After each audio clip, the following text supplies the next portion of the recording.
Okay, let's see what else. Need some soup and some cooking oil. Cooking is very therapeutic. I enjoy it most of the time. I've got 6 friends coming over for dinner tonight. I didn't invite them, they sort of invited themselves over. They want to test my culinary skills. And if you're wondering exactly what show you're watching, this is indeed The Great Escape, and here's what's cooking for you on it this week. Now that's interesting. Authentic dosa mix. But something tells me that this is not going to be a patch on the real stuff that the Great Escape team is tasting right now in Karnataka. Because that's where they are, and that's where we're taking you.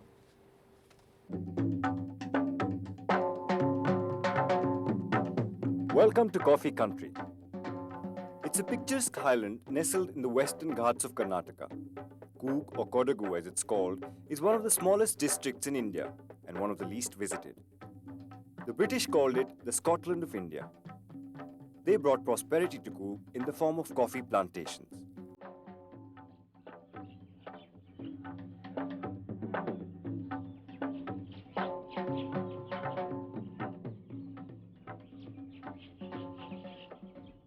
They say having a coffee plantation is an even bigger gamble than having a racehorse.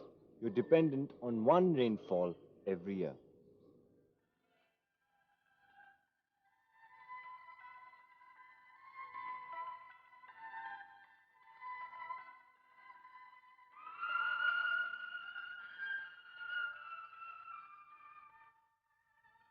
Despite that, Coorg accounts for nearly a third of India's coffee. Many Kodavas, as the people of Coorg are called, are coffee planters, living in sprawling bungalows set in the middle of huge estates. They are gracious and hospitable, though a little Bada Sahibish in their demeanor.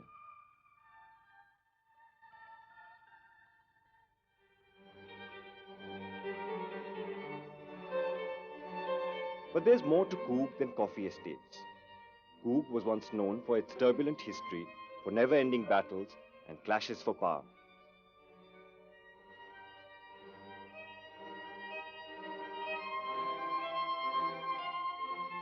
In the 17th century, someone called Muddu Raja established Markara as his capital. This fort and palace are built by him.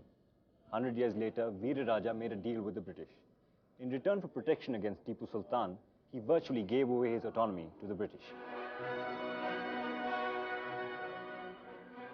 Left with very little to do, he gradually went out of his mind and ordered executions of his subjects for no reason at all. One of his favorite pastimes was taking pot shots at prisoners who were made to run across his courtyard. If he missed, they gained their lives.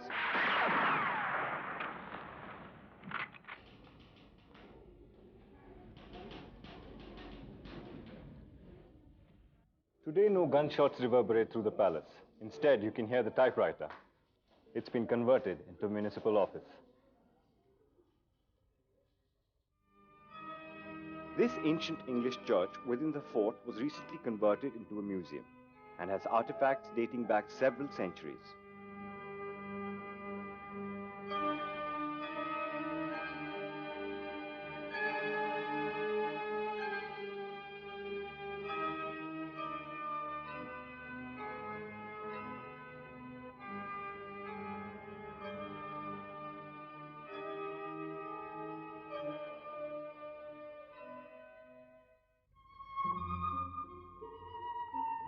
Within walking distance from the fort on a hill overlooking Markara are the tombs of the erstwhile rulers of Coorg. Here, offerings are still made for the repose of their souls.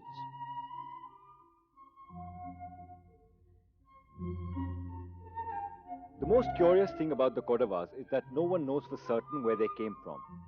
Some say they came with Alexander's rampaging army and stayed on. Others believe they dropped in from North India.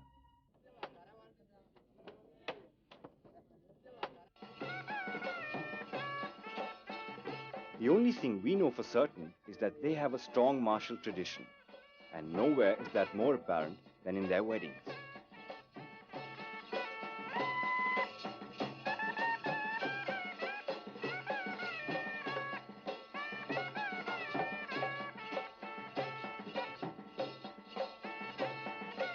There is no fire to sanctify the ceremony and no priest to perform the rites. Instead, the goddess receives offerings from the couple and then friends and relations bless them with rice and milk. Rice is the staple crop of the region, and milk is symbolic of luxury and immortality.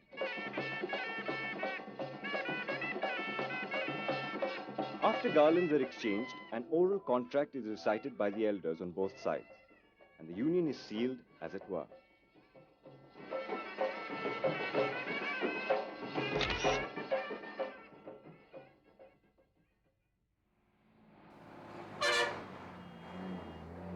Narrow streets lined with shops and bustling with activity is what Markara town is all about. Markara is Coorg's capital city. This is where you get buses to Bangalore and Mysore. This is also where the Kodavas do their shopping.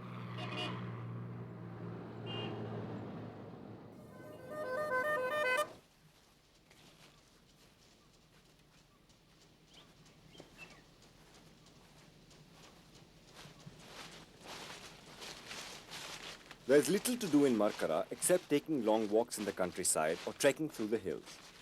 There's a 9-hole golf course if you're a golf enthusiast, and there are lots of excursions possible from Markara as a base.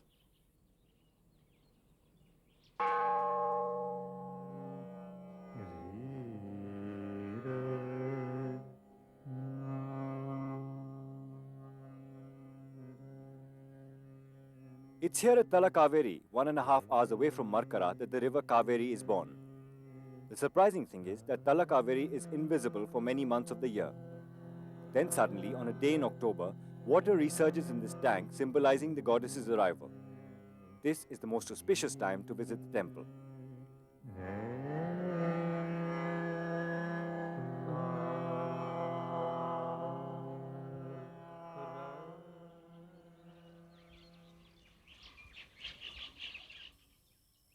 Coorgs are broadly divided into clans.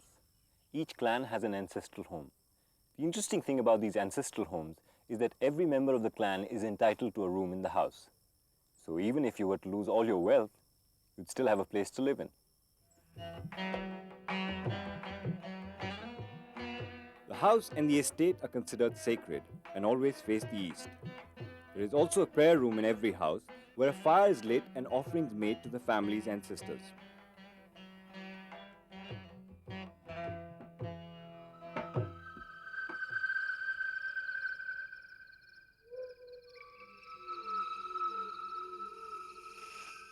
If all this talk of history and culture doesn't appeal to you and you're an outdoor type, then Nagarhole National Park in the south of Coorg is the place for you.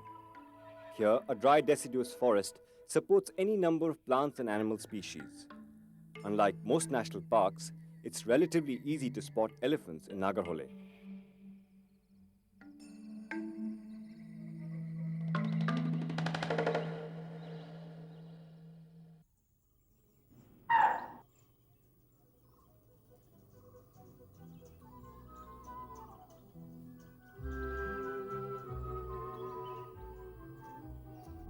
Travel books rarely mention Coorg, and yet its unique customs and way of life make it endearing. In your mind's eye, whenever you drink coffee, you'll think of Coorg.